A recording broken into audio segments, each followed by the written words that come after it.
Oi gente, tudo bom com vocês? Hoje eu vou fazer vídeo, vou mostrar que eu usei nessa maquiagem aqui. Eu tô comendo pipoca. Muito gostoso. Bom, chegou. Bom, vamos lá então. Eu usei, antes de passar a sombra rosa, eu usei essa maquiagem aqui da Boticário, da Intense, né? Branca, não é branca, bege, sei lá.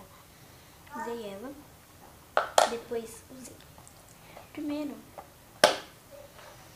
usei esses dois rímel da Volt, um em gel normal.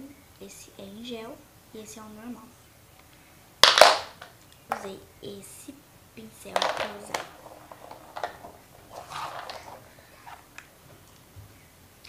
Esse blush e a maquiagem rosa foi essa daqui, ó. Ai, caramba. Essa daqui. Usei esse pincel pra usar o pó. E usei esse batom da Toque de Natureza. Toque de Natureza.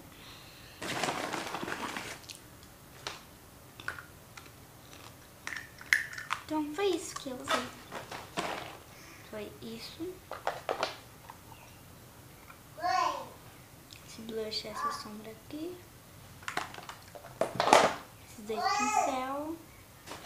O pó. A maquiagem da Intense. E esses dois cílios. Foi isso daqui que eu usei.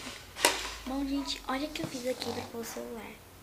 Ó, pus o celular aqui nessa caixinha aqui, ó. Celular, que é o meu celular, né?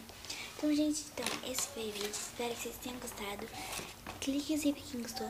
Beijão pra vocês. Até o próximo vídeo. Não se esqueça de deixar comentários aqui embaixo. E compartilhe pros seus favoritos. E até o próximo.